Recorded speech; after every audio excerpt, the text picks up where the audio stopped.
আমি আমার মনিরে iPhone gift করলাম। জাস্ট তোমরা আমার মনের খুশিটা দেখো। আমি এটাই বুঝতেছি না, আমি আসি এর লেগে মনি এত খুশি হয়েছে, নাকি আমি আইফোনটা গিফট করলাম বলে মনি খুশি হয়েছে। হ্যালো এভরিওয়ান, আমি তোমাদের সবার প্রিয় ডেলিস্ট্রিশা। তোমরা নিশ্চয়ই ভাবতেছো এরা ব্যাগ পকলা নিয়ে কই যাইতাছে। আরে আমার বাড়ি থেকে ভাগাই দিছে গো। তোমরা দিনে দিনে আমার ভাইরাল করে দিতেছো বলে বাড়ি থেকে ঘাট ধাক্কা দিয়ে বের করে দিই। আমিও আবার কি বের হয়ে গেলাম। আরে বাবা গো, আমার বোন এখনই গাড়ির নিচে চাপা পড়ে মরেই যাইতো গো। আরে না গো, মিথ্যা কথা বলতে পারতেছি না। আসল কথা, আমি যাচ্ছি মামা বাড়িতে, আর আমার বোন দেখো কানতে কানতে মুইটা দিছে।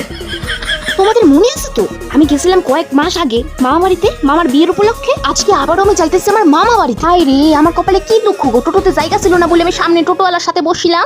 সবাই আমার টোটোওয়ালি ভাবছে, বলে কই সামান নিয়ে যাও। তোমরা শেষমেশ আমার টোটোওয়ালি বানাই দিলা। ঠিক আছে, কোনো প্রবলেম নাই। তো ফাইনালি আমরা বাসে উঠে গেছি বিধাননগর যাওয়ার জন্য। আবারও কিন্তু সবাই যাইতেছে। দেখো মুখগুলা মনে আছে তোমাদের। একটু আপেল খাইতে খাইতে রাস্তা দেখতে দেখতে ভাবলাম যাবো বিধাননগর। ও মা, এই আপেল নিয়ে দেখো লাগে গেছে কারাকারি। আমার মাটারে দেখো কত দূরে বসছে, সিট পাই নাই বইলে। আমি আমার মারে হাত দিয়ে আদর করতে চাইছিলাম, আমার হাত না ধরে আপেলটা ধরে নিল। হাই রে, কত শিয়ানা তুমি। তোমার দেখে না মায়া লাগতেছে, কত দূরে বসছো তুমি আমাকে চাই। কখন যে আমি এত সুন্দর রাস্তা দেখতে দেখতে 2 ঘন্টা ঘুমায় বিধাননগর পৌঁছায় গেলাম, বুঝতেই পারলাম না। ও বাবা, মামা বাড়ি যায় দেখে আমাদের জন্য পিঠা বানাইতেছে। পিঠা দেখে তো আমার মায়ের হয়ে গেছে। সবাই রে সাইডে আমারে ভালোবাসে একটা পিঠা দিল। আমি খাইয়ে দেখি পিঠাটা তো পুরাই পুড়ে গেছে।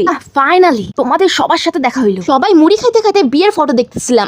কি সুন্দর লাগতেছিল বিয়েতে আমারে। আবার আমাদের পিঠা খাইতে দিয়ে দিল। কত ভালোবাসতেছে না। তোমরা চিনতে পারতেছো তো আমার মামা আর মামিরে? এই যে মামা মামি, চিনতে পারছো তো? বাপরে বাপ, কয়দিন ধরে যে কি খাসির মাংস খাইতেছি বলার বাইরে। আর এখানে আমার দিদুন আর দাদু মামিরে একটা গিফট দিতাছে। গিফটটা কি বলতো? Gold necklace. বাহ, কি ভাল লাগতেছে। আবার প্রণামও করতেছে। আমার মামি কিন্তু সংস্কারী আছে বলতে হবে। আমার মামিরে কিন্তু সেই লাগতেছে মালাটা বইরে। চলো তোমাদের সাথে আমার মামাদের আলাপ করাই দিই। যে কয়টা দেখতেছো সব কয়টা আমার মামা। তোমরা কি ভয় পেয়ে গেলা? আরে বাস, এই মোমেন্ট কয়তো ইন্তজার কর রাহা হো হাম লোগ। মোবাইলটা কিন্তু আমি আমার মামিরে দিছিলাম, এটা কি সত্যি কথা। কিন্তু মোবাইলটা কিন্তু আমার মামি আমারে রাখতে দিছিল।